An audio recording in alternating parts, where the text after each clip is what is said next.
Apparently, Jaylo, Yep. I am going to be using the Instacart app a lot more. Yeah, I think he should. I honestly think he should give it another chance. Well, You have to. yeah, so let's explain. I bought groceries from Walmart yesterday, Mm-hmm. and the app's had its issues, but it's been my go-to food delivery service during the pandemic, which I know is pretty much over. Yeah. But, old habits die hard. Mm-hmm. We're laying in bed this morning, and you said that you heard that Walmart is closing all of its locations in Portland. Yeah, I heard it from a friend a couple days ago, and I didn't want to believe it. It didn't sound right to me either, especially since, again, I just got food from them the other day. Uh-huh. We Googled it. It said they were closing, but it still didn't make sense. We then go onto YouTube, and there's a news story about how yesterday was their last day of business in Portland. So I have to use Instacart from now on. Also, when you were in the shower, I went on their app to see about getting a refund for my Walmart Plus subscription. Normally, I wouldn't really care that much, except that it is just renewed a month ago. Yeah. So it seemed a little bit weird that I would be paying $90 for a service that I'm not going to use. Yeah, because, and it's sad because a lot of customers use that app.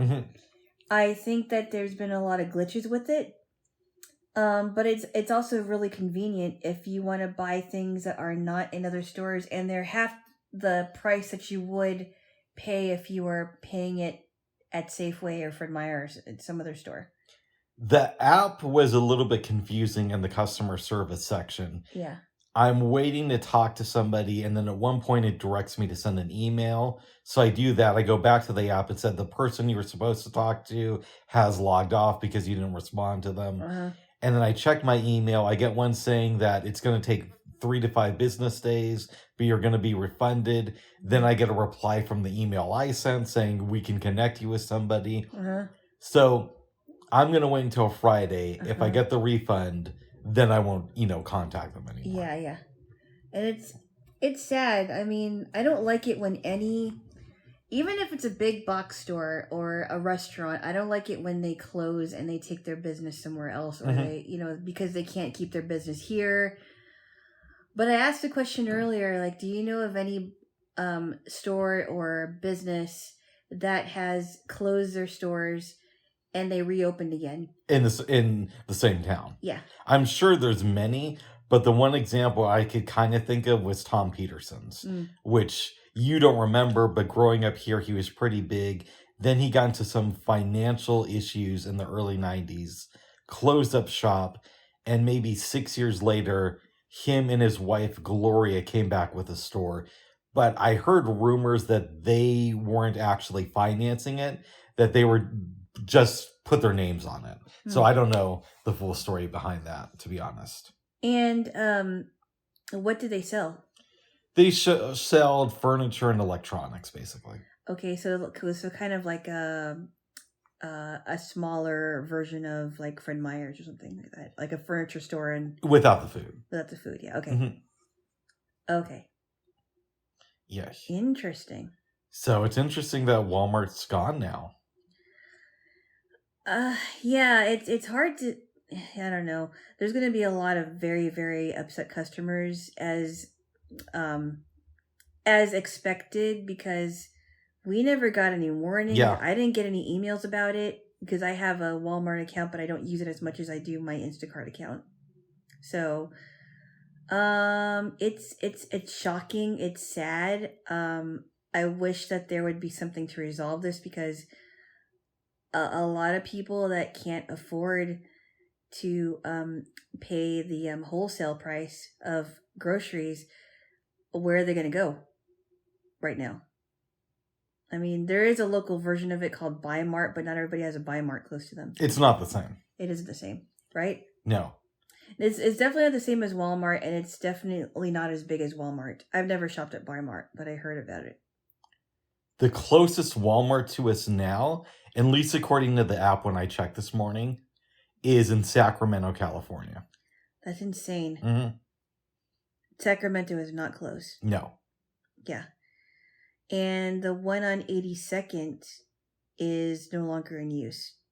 And they're speculating it may be the shoplifting, and that shouldn't be happening anyway. And that's why one of our local stores here had to close, and they've been around since the 40s, and they closed a few years ago. The Fred Meyer location there. In Foster. Yeah. Yeah, on Foster. That was before the pandemic and defund the police, though. That was. Yeah. But still, I mean, I don't like it when any store closes down that's been around for years and years. It's just that location. Yes. So far. Mm-hmm. Yeah. There was a story on the news. There's a bagel or a place or a Jewish deli. Yeah. In North Portland on like 23rd that's been there since 91, and they're closing up shop. Wow. I think they said it wasn't because of crime, but it was because prices have spiked and not enough people have returned to their business since the start of the pandemic. Wow. I remember when I left my the place where I used to live in Seattle in 2006. Mm-hmm. And they, as soon as I was getting ready to leave, they decided to close the IHOP. Closed in my area, and they've been around for a long time. Mm. They've been around. I don't know how long they've been around, but yeah, they've probably been around as long as I've been alive. But they closed around the same time that I left that neighborhood. It's unfortunate when stuff like that happens, and I think we're going to be seeing it more and more as the recession continues. It's so sad. It's worse, yeah. It's so sad. It is. Yeah. Because you think of not just the customers, but all the people who are out of work. Yeah, and so you talked about Cracker Barrel. I've never been to Cracker Barrel, and I know that one came to Tualatin like a few years ago. 2017. Yeah. And they closed down this week. Wow. And so they haven't even been here for like, they've only been there for 6 years. Yeah, and I think it might have been at the end of 2017 that they opened, but don't quote me on that. I've never been that interested in going to Cracker Barrel, but I guess it's a thing in the South and for truckers. Yeah, I wanted to go to. I wanted to visit a Cracker Barrel. I heard about their plates and good Southern style food, but I guess that's not going to happen. I guess I don't know. No, it's sad. Yeah, very sad. It is. But maybe we'll see in the upcoming weeks what happens with this. I don't know. If they're going to rebuild or not rebuild, but if they're going to open something else that's better. Or what?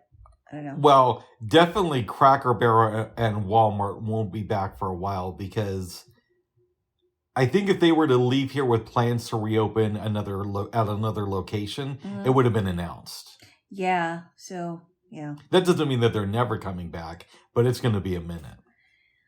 Yeah, and a lot of customers are not going to be happy. No. Yeah. And a lot of people might not even know that Walmart is closed. Uh-huh. Because I didn't until this morning. Because there are Walmarts in other locations in the state. So, yeah, you're probably right. Yeah, there are probably people in the Portland metro area that won't find out for maybe a week or two. Yeah.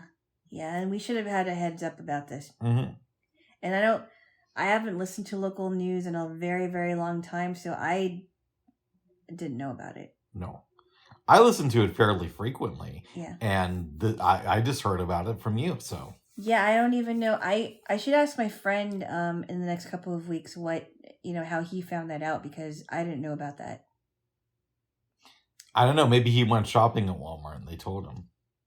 It's possible. But he lives a little bit outside of Portland. So. He comes to Walmart and is like, I'm going to come here every day. And they're like, well, actually, you're not.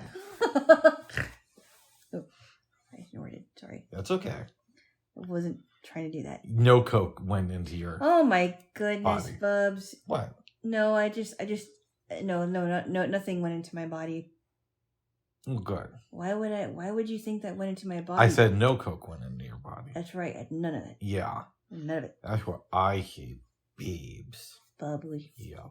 Babes. Oh. Yeah. So that's unfortunate. That is unfortunate. Yes. But the good news is I did a very small order On Instacart. and I just got the groceries and put them away, and we got some goodies. We did some donuts. We have some donuts, and they're sorted. Mm-hmm. I bought us 2 boxes of our favorite Pepperidge Farm cookies. That's awesome. And you got your box, I've got mine. Yep. And then a bag of Ruffles, which we will have more later. That'll be good. Yes. To go along with our Sloppy Josephs. Sloppy Josephs. Yes. Yes. Yes. A sophisticated version of the Sloppy Joes. According to Brian Langstrom? I think that's his last name. I don't know. Yeah. Good YouTube cook. I like at the end of his episodes he'll say, "Let's eat this thing." And then you hear this weird music. And he's like dancing around as he's eating it. Is he really? Yeah. He goes, "Let's eat this thing." Yeah. Babes. Yeah. There was a few things from the Raekon book yesterday that we didn't talk on. Yeah. Or about, rather. Right. Well, you didn't talk about it. Right. I love the song "Protect Your Neck." Mm-hmm. I like a lot of Wu-Tang stuff. Mm-hmm. He said that they usually record their verses separately, Mm-hmm. and the RZA will just put them together in a song and mix and match verses from different recording sessions. Oh, really? Yeah, which I didn't know that happened with them. I would figure such things happen now, but I didn't know that that's been an ongoing thing since their formation. Mm-hmm. That was interesting. And also, Ray originally wanted to name his album Only Built for Cuban Links, Mm-hmm. Wu Gambinos. Oh, wow. The president of his record company, Steve Rifkin, was told by somebody representing the Gambino family that they didn't want that. Mm-hmm. So Ray fought it for a minute and then eventually just had to give in. Mm-hmm. Because the Gambino family was against that. Really? It's crazy that they had that much power to say, we don't want you to title this album after us. Wow. Yeah. Huh. Okay. What do you think about that? I don't know. That's interesting. I don't have any comment, really. Mm-hmm. Ray was with the same woman for about 10 years, but he had a kid with somebody when he was on the road. Uh-oh. A daughter. Uh-oh. Yeah. Oh. And I don't know his financial situation now, but in the book, it made it seem like he's pretty okay. Yeah. He doesn't have to worry about money.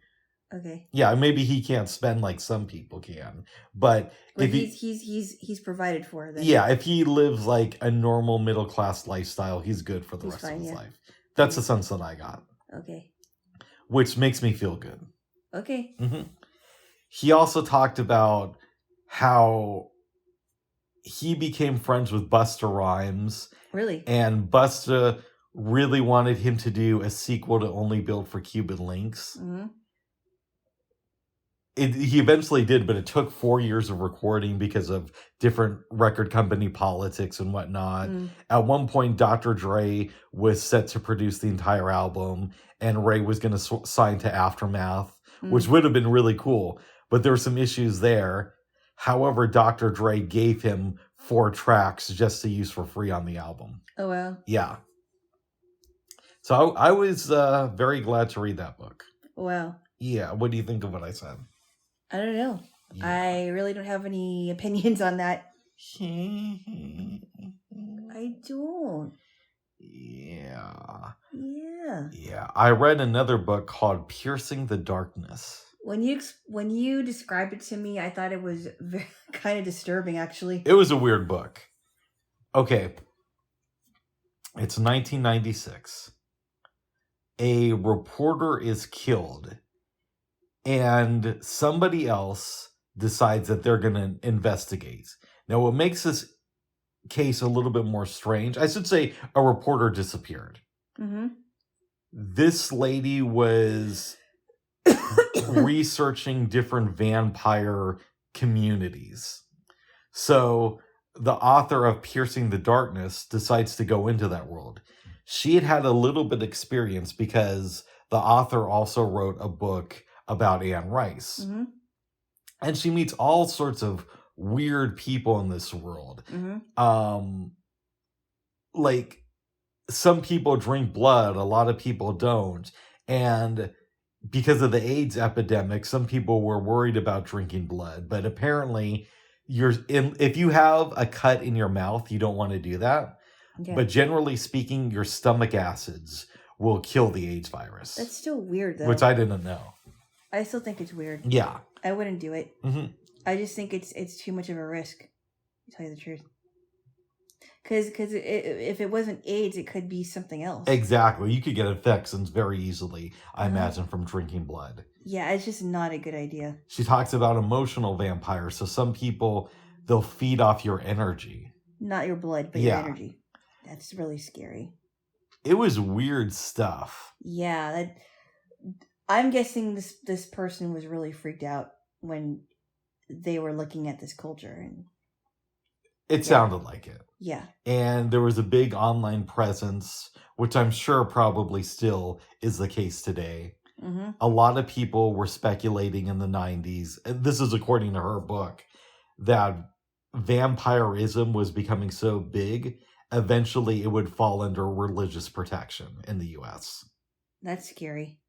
I don't know if that's going to happen or not. I don't know. That's just really out there to me. Mm-hmm. Yeah.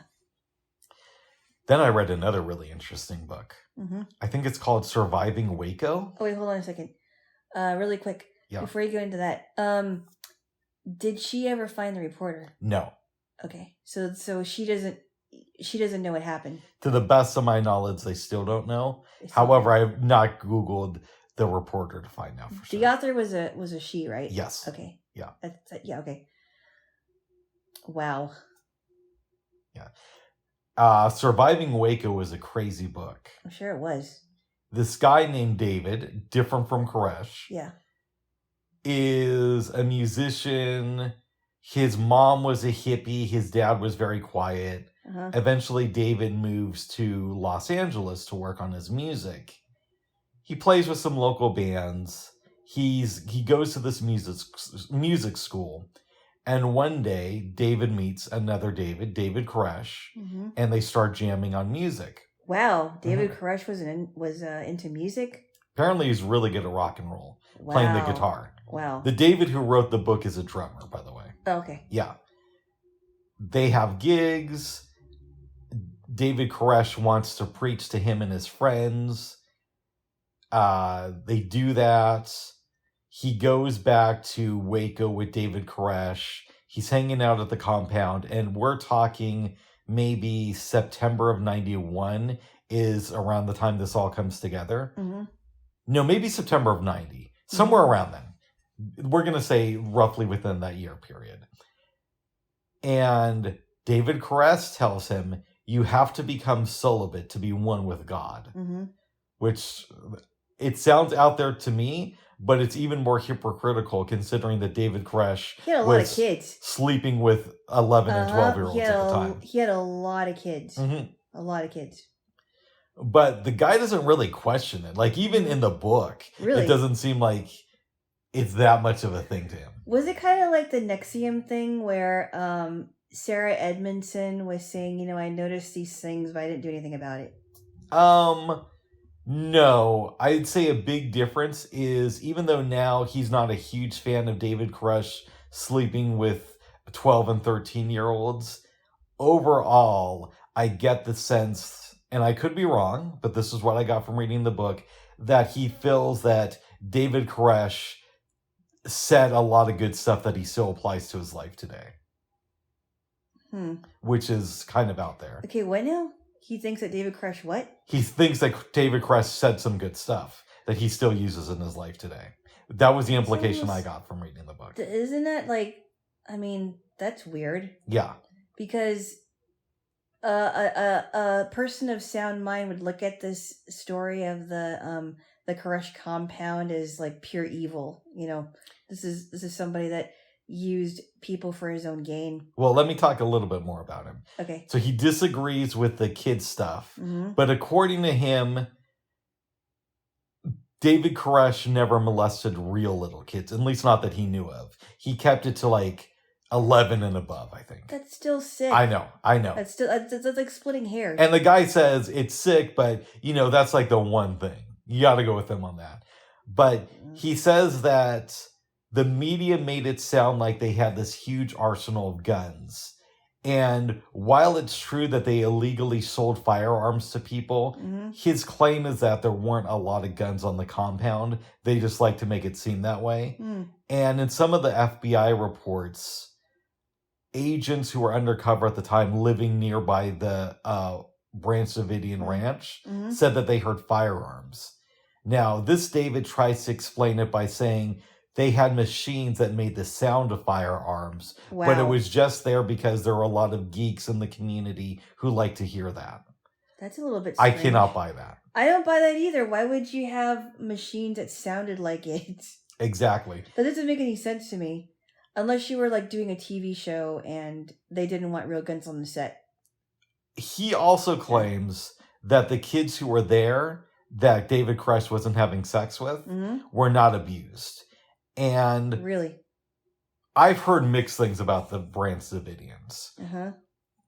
My particular viewpoints, and it could always evolve, is that they should not have been killed the way they were. However, that doesn't mean that they were just a bunch of peaceniks either.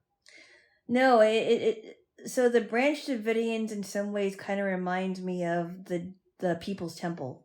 Yes. You know what I mean? And he says in the book that that's kind of intentional, that the media tried to make it seem that way.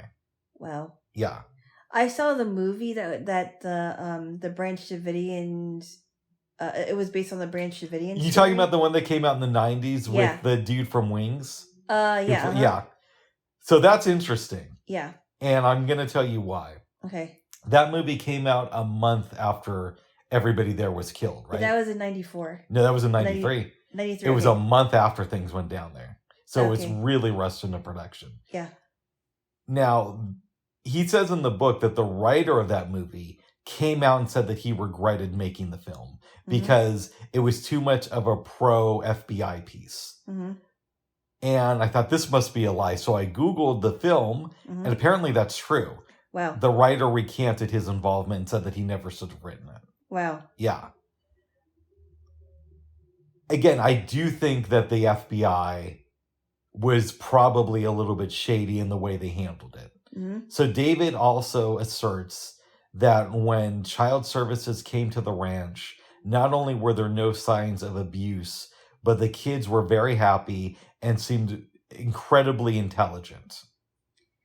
Well, it's the same thing they could say like for Warren Jeff's exactly. ranch in Colorado City, Arizona, because they could have David Koresh, I'm sure, probably coached the kids and made it seem like, oh no, everything's fine. Oh yeah. Nothing to see here. Oh yeah. So, I think this is one of those things to where he makes some good points, but he's also, because he lived that life for a couple of years, he wants to believe that David Koresh is a good guy. I know.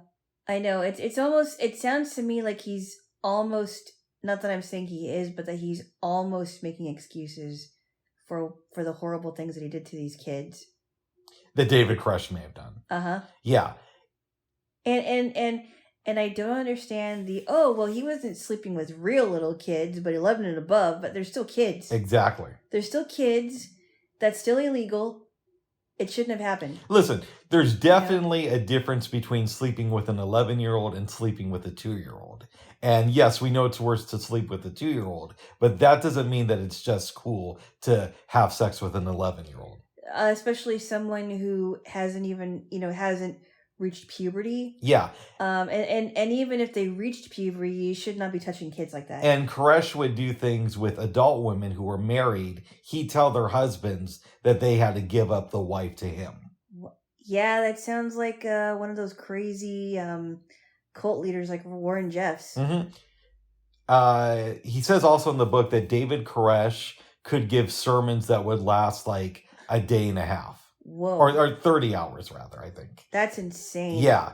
And that little kids would sit on his lap, and that the kids could go and sleep because, they're kids, Yeah. but the adults had to stay for the entire thing. That's insane. Maybe not had to, but it was implied that. Did you ever read a book? So I read a book in college called The Kingdom of Matthias.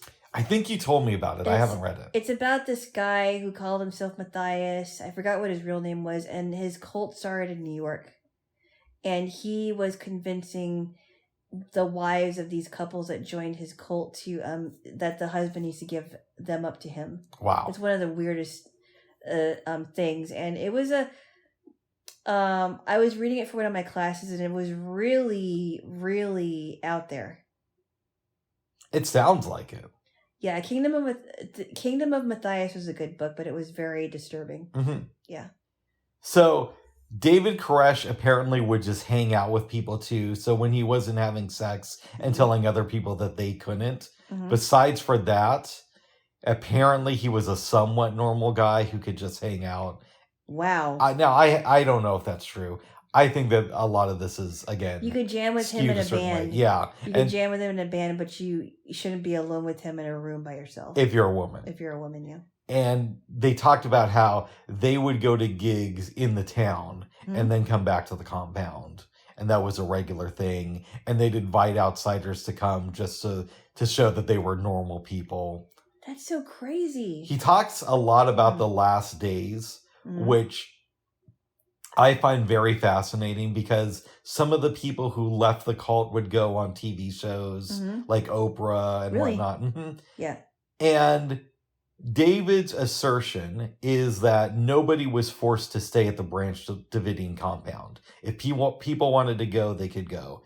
In late February of 1993, there was a raid on the ranch. This is like 6 weeks before the big one that killed all those people. And after that, people started to leave in big, big numbers. There was more focus by the media on the ranch. And we both remember that. It was a big, big news story. Yeah, it was. I don't know how many people under the age of 25 or maybe even 30 really know how big this story was at the time. You mean the Waco, Texas thing? Yeah. Yeah. I don't think they do. No. It was a really big story. All over the news. Yep. The day of the attack, it was crazy. They're just firebombing them, and according to this David Koresh was about to turn himself in. And they were negotiating with the FBI.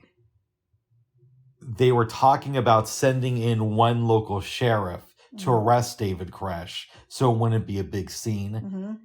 Now, again, I have my doubts about that. But they said that David Koresh was working on a manifesto, and he really wanted to finish that before he turned himself in. And he was dragging his feet on it. Wow. But then at other times, he's like, but David was so thrilled with this that he was spending all of his waking hours on it. Wow. So I'm a little bit confused.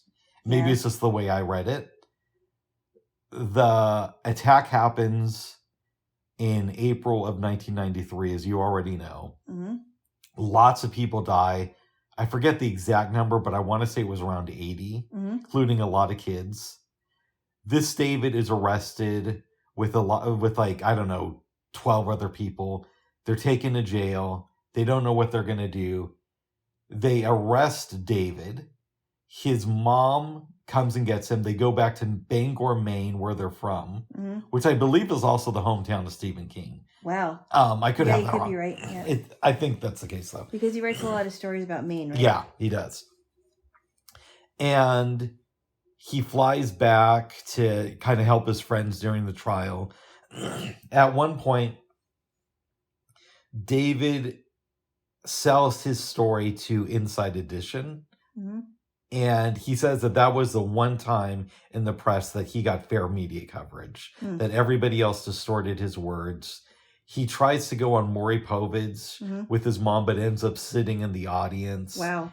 And there's all this commotion there. There's a big trial for the 11 people. It was either 11 or 12 people who they thought killed FBI agents that day. Eventually, some of the charges are reduced.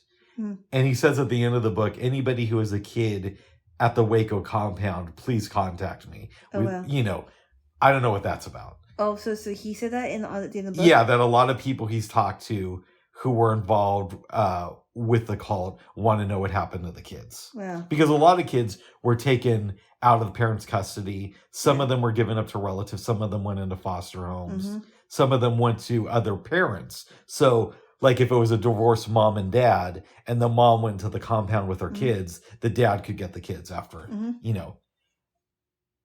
It's such a bizarre situation to me. Yeah. Yeah. Wow. And he's very critical of Janet Reno. And again, I do think that there's blame to go around. Oh, yeah. But I don't think it's just as simple as saying it's just the FBI's fault. Uh-huh. Yeah. What was your whole take on the whole Waco thing? I didn't know how to make sense of it, because I was thinking, well, how could a grown man like David Koresh have so much influence on these people? And how did all these kids end up in his custody? And I think he had several children with a lot of women. He did. To add to the other kids that were there. So how long did this go on for? Now, David also says that since the Waco thing, it's pretty much only conservative people who give him a fair shot, and liberals think that he was involved in a cult and don't want to hear more about it. Really? I don't know if I believe that. Yeah, but he says himself that he's actually more liberal, but that's just something that he's noticed. Huh. I don't know. I mean, to me, it didn't matter if you were liberal or conservative. Both sides thought he was crazy. Yeah. And it didn't even matter what political side you're on. A lot of people thought he was crazy. I could see where maybe if you're an extreme conservative, you might like the fact that David Koresh was anti-government, but most normie conservatives, I don't think are down with him. Well, even with the Ruby Ridge thing, I don't think your typical conservative wouldn't agree with that either. You're mainstream conservative. Yeah, I don't think Well, I've known some staunch conservatives that wouldn't think that would be, that was correct either. So I don't. But there are some militia people who I could see getting behind this. But I don't think Mitch McConnell or even Donald Trump looks at the Ranch Davidians or Ruby Ridge like it was a good thing. They were fighting for justice. I think anyone with a sound mind, doesn't matter what political stance you take, I think they would look at it and be like, yeah, these people are really crazy and sick. Yeah, so I don't know. It was a really good book, though. I did see I think I told you, right? I did see the Ruby Ridge movie that was made. I think it was a TV movie. It was weird. That was the one in 96 that was on CBS, I want to say. Yeah, that was a weird movie. I've heard of it. I never watched it. It was crazy weird. I bet it was. I don't actually know a whole lot about the Ruby Ridge thing as much as I should. I know that there were some issues because he had a wife and some kids who were killed, I want to say. It's brought up in the Waco book, but he doesn't go too far into it. I think the only thing I remember in the movie is that the wife was killed. Yeah. And they were like, so the weird things that I noticed about the movie was when they would go to church, but the wife would question everything that the pastor was saying, even the little things, stuff that you wouldn't necessarily question the pastor on. It's a beautiful day. What do you mean? Yeah. I mean, I'm talking about like scriptural stuff that was like not even that big. And they were like isolating themselves. That's insane. It's very weird, yeah. He also mentions in the book that when they did the memorial for the victims at the Branch Davidians compound in 1995, at the very end, they find out about the Oklahoma City bombing. Oh, wow. And I did know this, that a lot of people try to connect that with the events at Waco because it was on the 2-year anniversary. Oh, wow. Yeah. No, I don't think it had anything to do with Waco. I don't know, to be honest. I mean, all I know is that it happened at a daycare center. I don't know that much about Tim McVeigh, except that he was a decorated soldier and apparently a very right-wing Christian, but a lot of people think that he was duped into planting those bombs or that he didn't do it and was set up. I honestly don't know enough. I don't know either. I mean, I saw parts of the TV movie, but I didn't watch all of it. Mhm. I wasn't really interested in Timothy McVeigh, but I do remember when it happened. This was April of '95, Exactly. and it was around the time of my birthday, actually. Happy birthday, you me. Oh my! It was after. Yeah, it was like 6 days later, right? 5 days later. Okay. April 19th. Nice. And I thought it was a horrible, horrible tragedy. And it's crazy because 4 years and 1 day after that, the Columbine massacre happened. April 20th. Yep. Which April 20th is also the birthday of Adolf Hitler. Wow. Yeah. That's crazy. That is really crazy. I knew someone who had a birthday on that day at the blind school. That was crazy. And it was all over the news. When Columbine happened? Yeah. Yeah. But no, I don't know much about the Branch Davidians. Did Dave remind me again? David Koresh killed himself, right? Or was he killed? I believe he was killed when this all happened. Now I could be wrong, but I think he was killed during the storming of the I know compound. that he died, but I don't remember if he killed himself or somebody else did. I'm pretty sure he died when they entered. They killed him, but I could be wrong. Ah. Yeah. Well, interesting. Crazy story, babes. It is a crazy story. I don't know if I want to read about the Branch Davidians. It just sounds so sick and disturbing. It does. Apparently, there's a new Netflix documentary about it. Mm-hmm. The reason I found out about the book is because I was listening to Breaking Points, and Crystal and Sagar said that they were going to interview this dude because he had some issues with the new Netflix series that was, I guess, either came out or is about to. I don't know. And Sagar said, and his book is really good too. So that made me go on to Bookshare. Mm-hmm. Yeah. I'm glad I read it. Mm.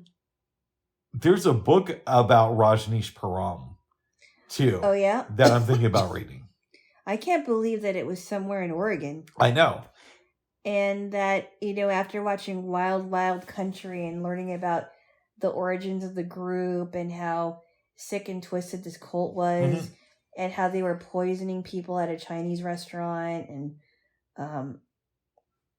and they were taking over they were trying to take over the schools of in the town of Antelope. They pretty much did. Yeah. And it was craziness. Yes, it was. Yeah, craziness. Yeah. I bet Sheila's gone now. She might be because she was older when the documentary came out. It was just amazing to me that she ended up taking care of older people. Yeah, she seemed like she seemed like a nice older lady at the end of it. But when you see those old clips, she seems very fiery.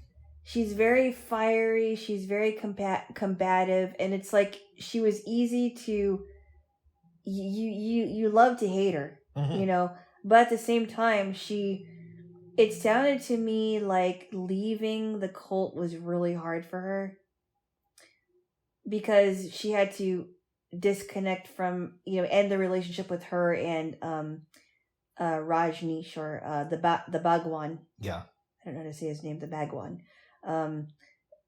He had a bunch of names: Osho, Rajneesh, Bhagwan.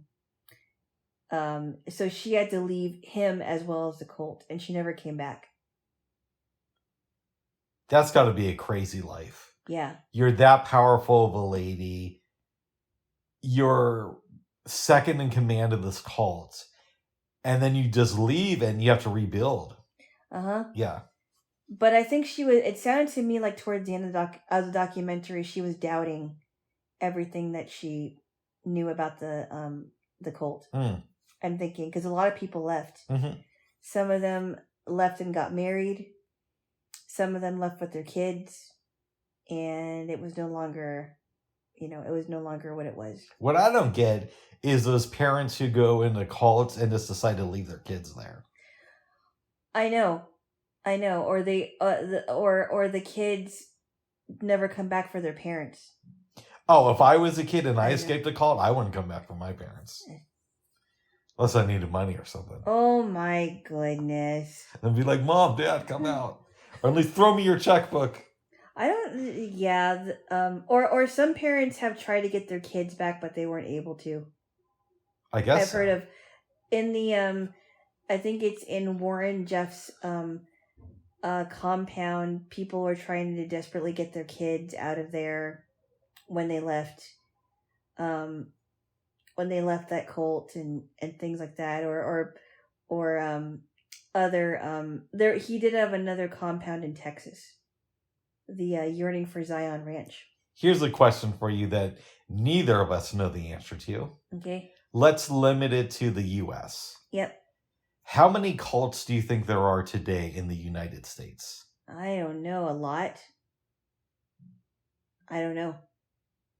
I mean, I couldn't even make an assumption.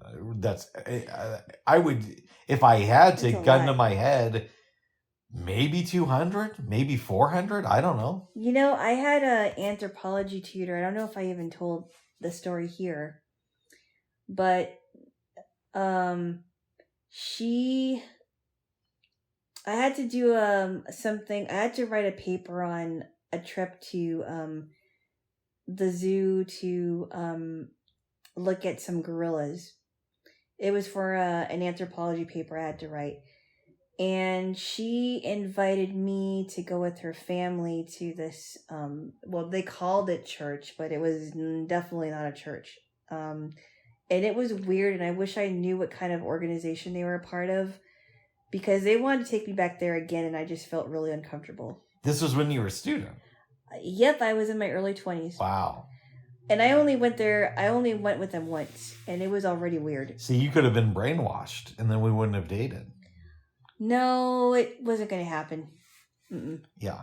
No, it was just odd. I mean, my only goal was to get the project done, and I just went with them because they were going, they were going there. So we went to that thing, then we had lunch, and then we went to the zoo. And they dropped me off. But it was a weird experience. I couldn't even, yeah. It was weird. That wasn't the one where the minister yelled at you for like 3 hours. What? What? No. Okay. I was questioned. Oh, okay. For an hour and 2 hours and 25 minutes. Oh. That was a totally different situation, and that didn't happen until 2017. But oh, so that was only like a year before we met. Yeah. Nice.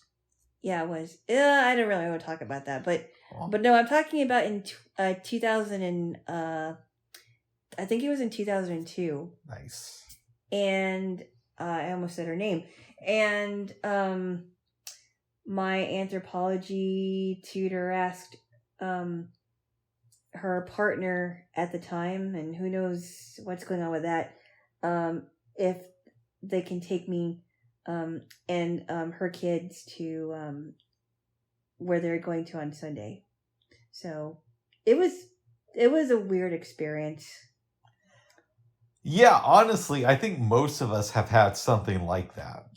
Yeah, I just didn't understand any of that. It was very weird. That's why it would be hard to gauge a number.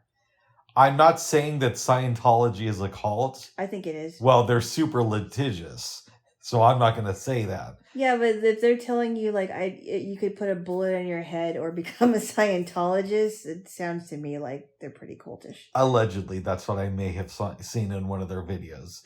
So there was that experience I had, but also I'm not saying that this is a cult either, but I did go to a landmark meeting, and I've heard that, and I don't know this for sure because I don't know anything. I don't even know what my name is right now. Oh my goodness. But the word on the street is that Landmark is not allowed to practice openly in some European countries because they're considered a cult. It sounds cultish to me when you described it. Mm-hmm. Because didn't you say that it was kind of like a business oriented thing? That's the impression I got from the one meeting I went to. Did they tell you that you had to pay like a ridiculous amount of money to get in or something? Well, if I remember correctly, it was something like $600 for the first weekend course. That's insane. A weekend? I believe so. Sounds like a ripoff to me. Oh. Of course, it wasn't as if it was like several $1,000s that Sarah Edmondson paid. No. To be a part of Nexium, but Yeah. That sounds really weird. Like if they ask you to pay a copious amount of money, that's just a ridiculous amount. It sounds very coldish to me. On the surface, it does. And what do they want you to do? They want you to go to classes, and I guess they break you down and build you back up again. Wow. Yeah. Allegedly. It sounds really cultish to me. Like On the surface, if they're gonna break you down just to build you up, it doesn't. Yeah. And I've had other experiences with cults, and a lot of them are secondhand, so I'll know people who start going down these weird paths. Mm-hmm. And I get that the fun agnostic thing is to say, well, isn't every religion a cult too, bro? But no. A religion only becomes a cult if you can only do things involving that religion. Mm-hmm. But if you go to a Christian church once a week, it may not be my jam, but that's not a cult. However, if you have to go to Christian church every single day, except if you're going out to get new members, you might want to see if that Christian organization is really just a church, or if it falls under the definition. If you're going once a week and you meet midweek, that's not a cult to me. That's just that's what you do every week, and it's I think that's pretty normal. But if you have to talk to somebody in the church every single day because they want to know what you're doing, or they tell you that you're only allowed to talk to outsiders if you're trying to convert them, and all your money has to go to the church. Right, and I'm not talking about like it's more than 10%, like all of your money. Yep. That's a cult to me. And also, if they're telling you that you can't celebrate anything, and you have to have these certain dietary restrictions, and that kind of goes into cult land right there. Sometimes, yeah. Oh, I think it does. Well, I don't know necessarily. Because the Seventh-day Adventists, to the best of my knowledge, are vegetarian. Yeah, but you know why they're vegetarians? Has anyone told you why? If they did, I forgot. It's because, Ellen G. White was the founder of this religion. And I consider it a religion because it's so, it sounds very Christian-y, but it isn't. I've heard that it's a Christian religion. It's not. Okay. And I'll tell you why. Because Ellen G. White wants the Seventh-day Adventist members to be vegetarians, not because it's healthy, but because if you're cooking things with creams, like heavy creams and gravies and things like that, and meat products, she thinks that would speed up a man's libido. And oh, you did tell me this. I know that isn't true. There's nothing to back that up. And she has some really weird out there writings that the Seventh-day Adventists claim are actually true stuff, and it's weird. And they're not allowed to listen to music, right? They can. Okay. I went to Seventh-day Adventist camp. Yeah, that's what I'm asking you. No, they can. Okay. But a lot of the things that they do are comparable to what they did in the Old Testament. Like they only celebrate the Sabbath. Their Sabbath is on Saturday, so kind of like the Jewish Jews. Faith. Yeah. Yeah, it's very odd. It's very, very strange. See, that's why I'm glad that I'm a 6-day Adventist instead of a 7-day one. Wah, wah, wah. Yeah, and it goes deeper into what they think about the resurrection, which I'm not going to go into that because it'll probably go over your head. Yeah. It's just weird stuff, but yeah, the Seventh-day Adventists are not quite all there. Oh. Yes. I'm sorry to hear that, babes. Yes. Yes. Hopefully, we won't have any more experiences with cults, meaning you and I, outside of reading about them. I have a couple of experiences with the Church of Christ organization. That's very weird. And I'm talking about the one that was started by Alexander Campbell. Okay, I don't know anything about that. Okay, I've well, heard the that's- term the Church of Christ, but that's really where my knowledge ends. With Okay, well, that's another story for another time. That. Well, here's a question for you. What's that? Have you ever had a friend who you've lost to a cult? Meaning they've joined it and stopped talking to you.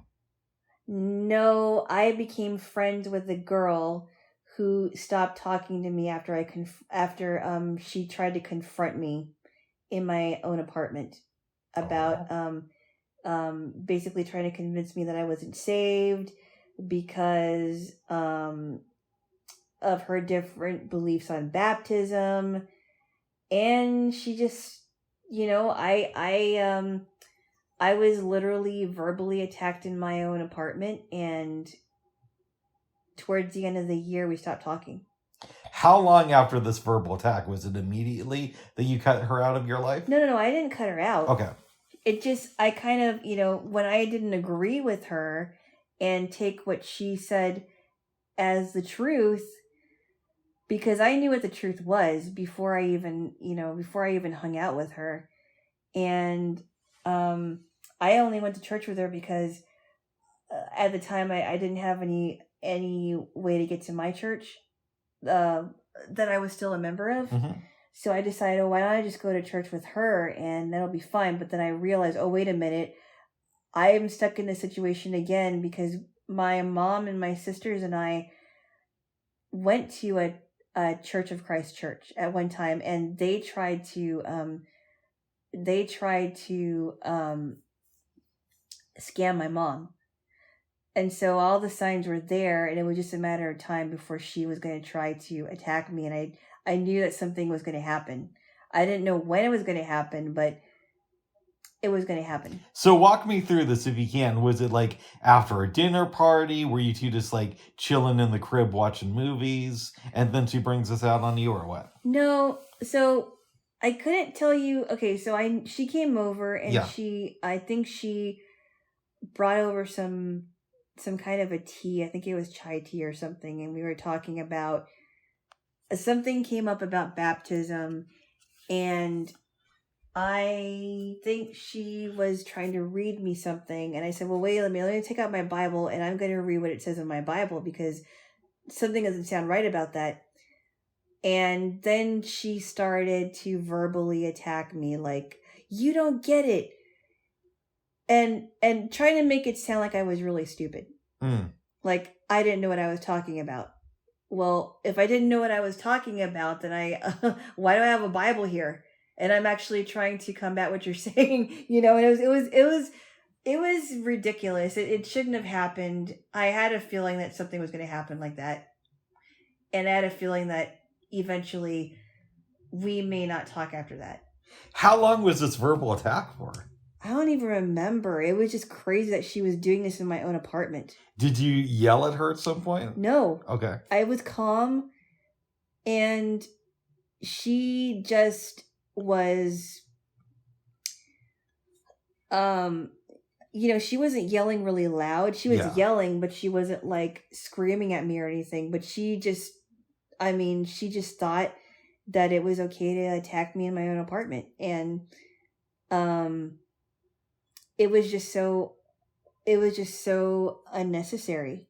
And I couldn't believe she was doing that. And the weird thing about this, Bubs, is that all of her friends Go ahead. were a part of that same church. And yeah, that's a bit culty. It was, it's one thing if you hang out with a few friends from your church. Sure. But all of them were. And if they weren't, they were being, they were trying to get them in. So how long was this, if you remember, after you went to church with her? I went to church with her a few times, and I made friends with some of her friends, but I definitely didn't want to get in too deep, because I had a feeling that this is only going to be a matter of time until I leave.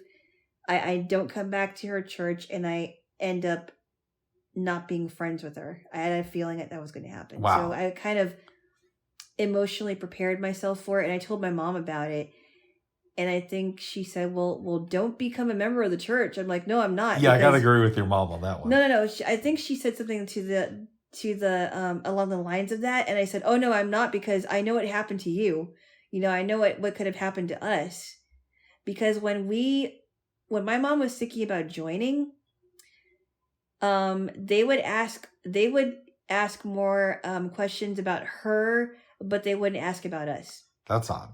Yeah. Yes. And she wanted to get us into some things, for youth. Oh. But I was glad that she figured out that was a cult. Yeah. And I knew that was gonna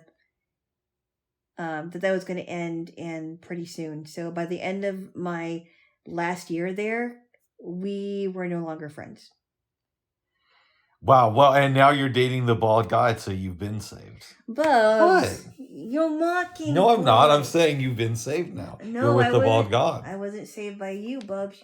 Oh, you're not a god. Get over it, Bubs. Oh, we both know you're joking around there, babes. Bubs, but, I'm not joking. She might end up in the bad place. I don't know. I really think she should leave that group, because she's really caught up in that. Yeah. I think it's sad that so many people waste their lives in cults. Yeah. I especially feel bad for little kids, but also people who are a little bit older and just get sucked into it. Yeah, and some people are so easily swayed that they don't understand the signs to look for. If somebody is asking you to pay, like I said, a ridiculous amount of money, or giving, having you sacrifice a lot of your time with these people, or one person who tells you what to do. Yeah. It's real. You really have to think about there's got to be some checks and balances. Right. Or if they don't want you to celebrate anything, I think that's really cultish if somebody says you cannot have any celebrations. I hear you, but I'm sure there are cults that do celebrate some holidays. But I get what you're saying. I'm actually a little bit surprised, babes, that my mom never joined a cult. Yeah, I'm surprised too. Yeah, because you've heard some other weird stories about her. Yeah. So if someone is telling them that you have to change your lifestyle so drastically and isolate yourself, that sounds to me like it's very cultish. You gotta have some fun in life, babes. I know. Listen to some rap music, kick it with the crew. Listening to any kind of music, really. Exactly. Yeah. Yeah, it's strange, but yeah, this cult thing is ridiculous. It is. I wonder what goes into the mind of people that want to create one, because you can create a cult out of something. This is no secret. I've told you this before, but part of me does think it would be kind of fun to be a cult leader. I think it's not a regular member, but I'd want to lead a cult. Not a good idea. I'm not going to do it, babes. I know, but I can't believe you thought about that. Of course. Why would you think, how long were you going to lead this cult? I didn't plan an end date or anything, or design a religion or cult philosophy. But in the back of my mind, I've thought, well, that would be kind of cool. I could have my own harem. I wouldn't have to worry about money because everybody would be giving me theirs. And so I could have a pretty nice lifestyle, and I get to tell people what they need to do with their lives. Wow. Yeah, I thought that'd be fun. That's just weird. It would be weird if I actually did it, but just to have the fantasy once in a while, it's fine. What was that one thing about Kumar? What is it? Kumari? Yeah. What is it called? Kumari, the true story of a false prophet. Wow. I believe that's the name of the movie. Yeah, and that one, and that's what I thought about when I was thinking about cults, because people were so eager to tell him their problems. Yes. And they didn't know that he was playing them the whole time. That's a really good documentary. It is, but it just amazed me as to, and he had the accent down and everything. Because his parents were actually from India, even though he was born in New Jersey. Exactly. So he was able to play everybody. And some people hugged him, and some people never talked to him Some again. people were really upset, but other people thought it was the greatest thing ever. I don't understand that. I would be upset too. I would. It is weird. It does seem like there's something within us that wants to search for something or wants to believe in a certain philosophy, but we don't always know what it is. Some people go to Christianity, others are attracted more to Judaism or Islam, and others just spend their life searching for a doctrine that best fits their needs. I don't know why that is, but it does feel like we're designed to believe.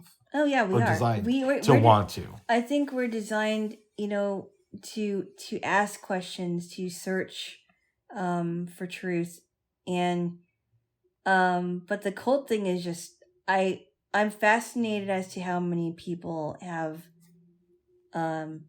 joined them so eagerly. Yeah, I am too. And not question anything about it until they're already sucked in. Mm-hmm. Yeah. Yeah. The Nexium one was just really weird. Good book, but I'm thinking 12 years. I would notice something in the first year. Exactly. Or the first few months. And it's like, okay, I'm gone now. The Waco one's a really good book too. And I might read the one on Rajneeshpuram. Yes. Rajneeshpuram. Yes. Oh, so, very good. That's something else I read there. Jaylo. Yes, Bubbles. Yes, Bubbles. You sound a little bit tired. Just a little bit. Okay. We did get up kind of early this morning. Around. Yeah, we did. I may take a little nap. 5. A little bit. Okay. What was it, 5:30 or 5? Something like that. I woke up between 4:30 and 5-ish. We were out though. Yes. Yeah. We were definitely out. I was very tired. Yeah. Because all the busyness of this 3-month term, which was very good, I was like, I am so tired from yesterday and the excitement of that and ending a term and getting ready to start another one. Yeah. So we can move on to the movies if you want. Oh yeah.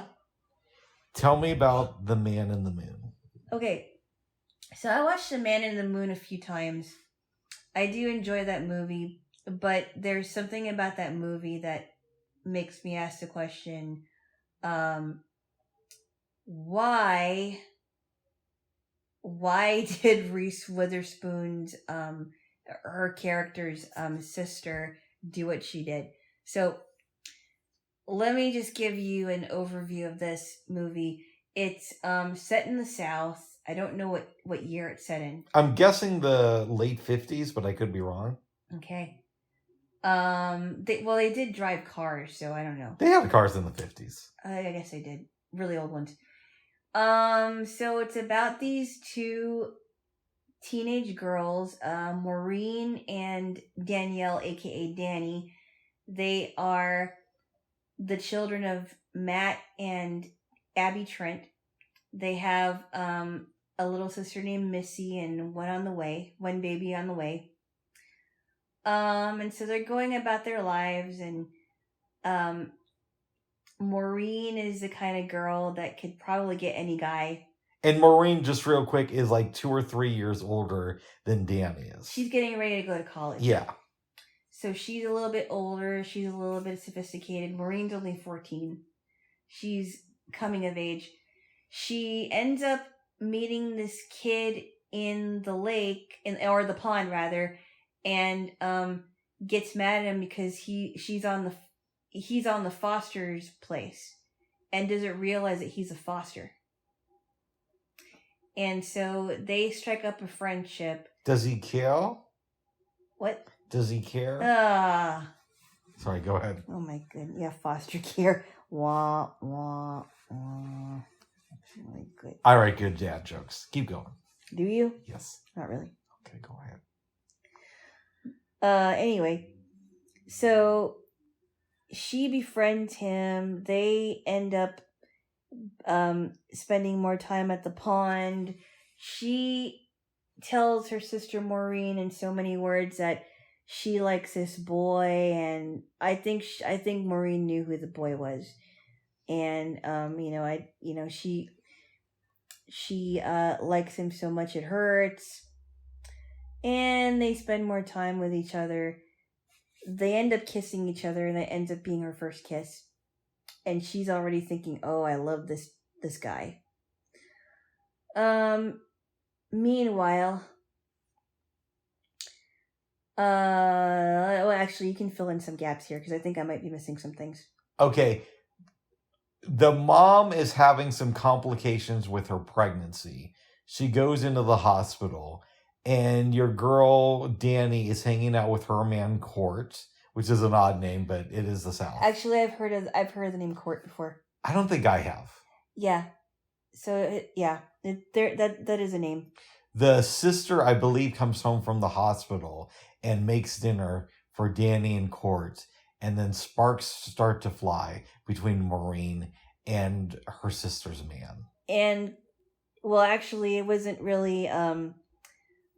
Danny was thinking that her and Court were in a relationship, but it sounded to me like Court didn't think of it that way. It sounded to me like it was heading in that direction, but I could be wrong. It was heading in that direction, but had he not met Maureen, since he met Maureen, it didn't go in that direction. Mm-hmm. Because he fell in love with Maureen, which I honestly think she stole the guy from under Danny. And probably, it may not even realize it, I don't know.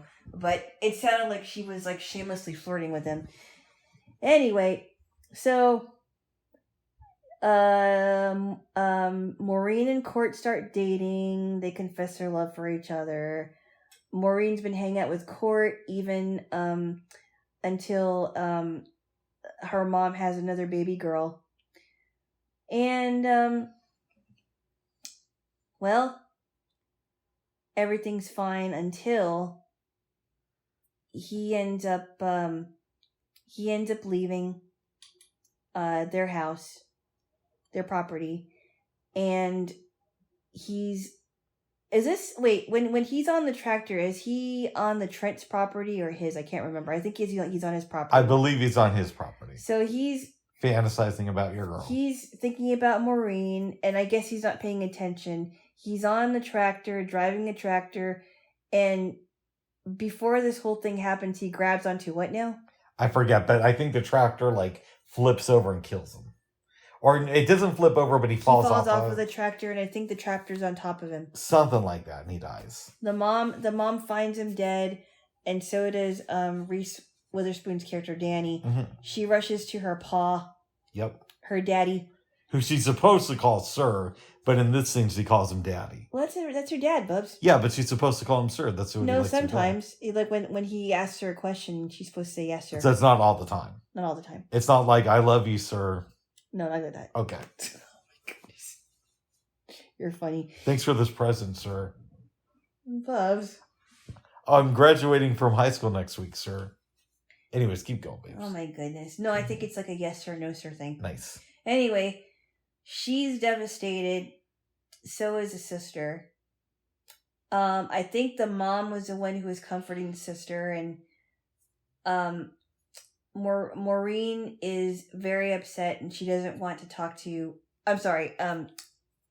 Danny's upset, and basically says, "I don't want to be close to you anymore, Maureen."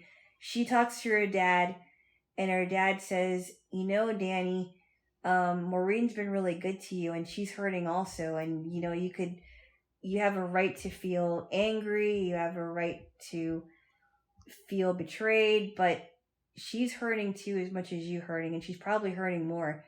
And then she goes to the gravesite and sees Maureen, and Maureen's crying hysterically, and Danny and Maureen are crying, and Maureen said,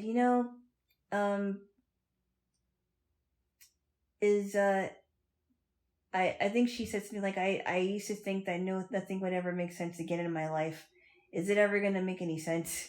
Mom says it will, but I don't know. Mom says it will, but and she goes, well, we always talk to each other, and then they pause for a minute, and Maureen says, always. Yeah, because Maureen wants to see who Danny's going to pick for husband so she can steal him. So, of course they're going to talk. Bubs. Oh. Oh, goodness. What? What? I love you. Ugh. I mean, yeah, what Maureen did was not good. No. But I'm hoping that they learn from this situation. It was a good movie. It's not my favorite film. I think I told you I'd give it a mild thumbs up. Mhm. I'm glad I saw it. I doubt I'll ever rewatch it though. Right. Yeah. It was interesting though. I didn't know what to expect going in because when I hear the title is The Man in the Moon, I'm thinking it's a weird sci-fi movie. At the beginning of the film, Danny's listening to the radio, so I thought somehow like moon creatures were gonna communicate with her or something. She's listening to a record, yeah. Yeah.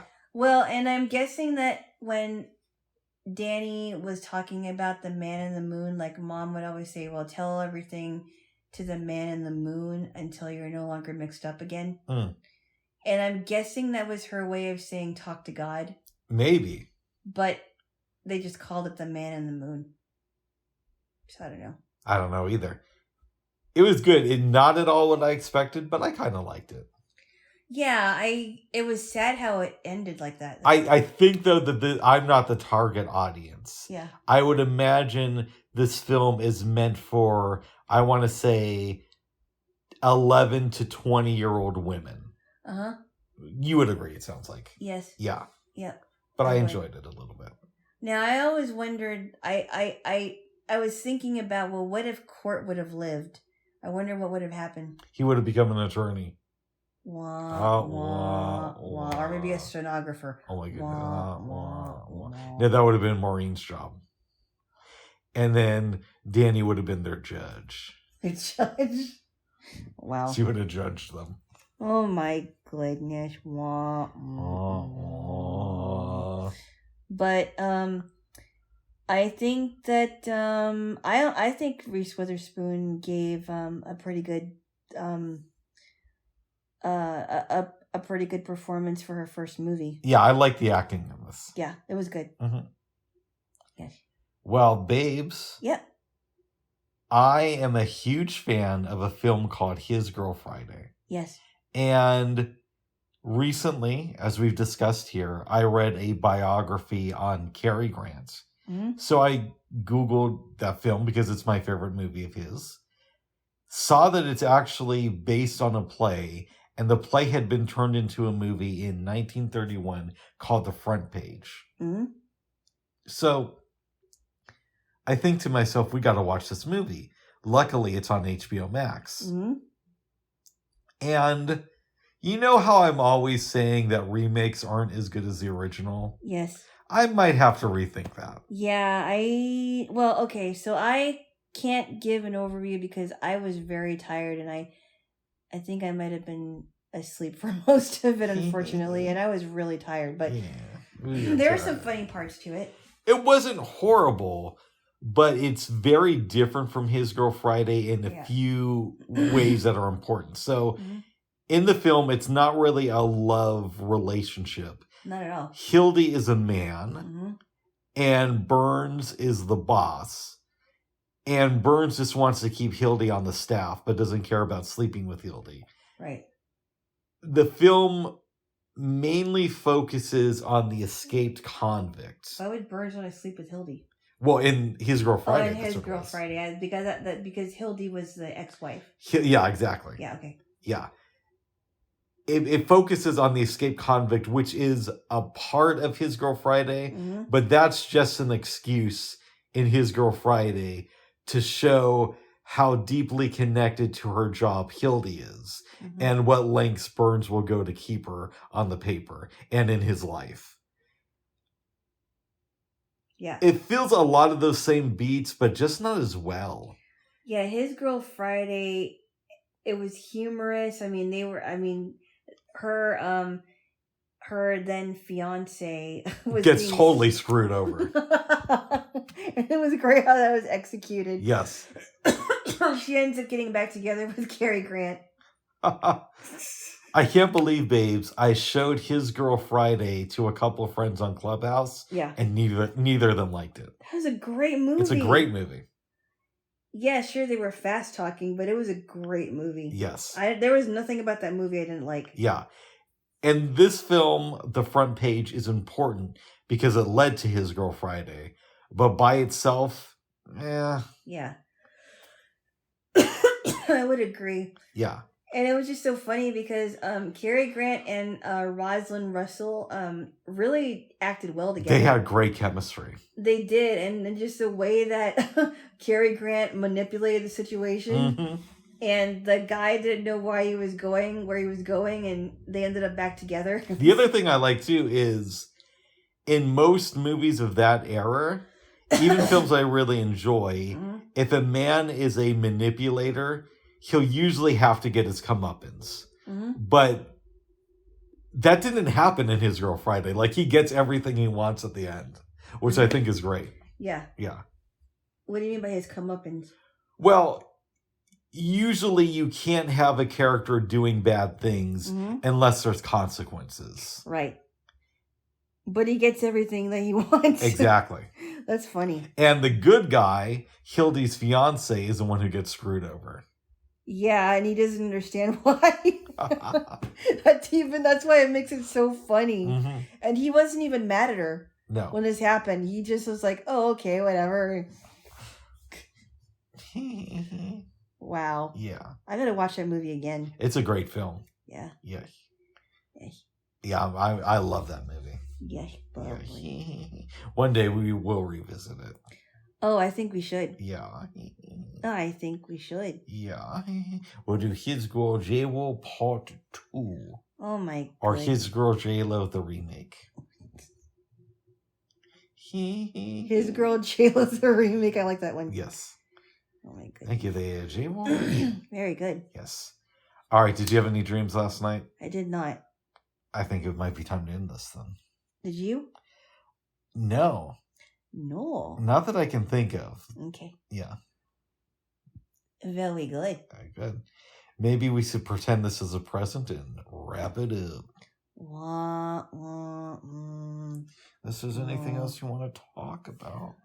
I don't think so, but I think it might be nap time for you. Oh, For a little bit. okay. Hopefully not too long. For 2 hours I hope not. and 22 minutes. Oh my Can goodness. you kiss? Oh, yeah. Bubs, What? stop it.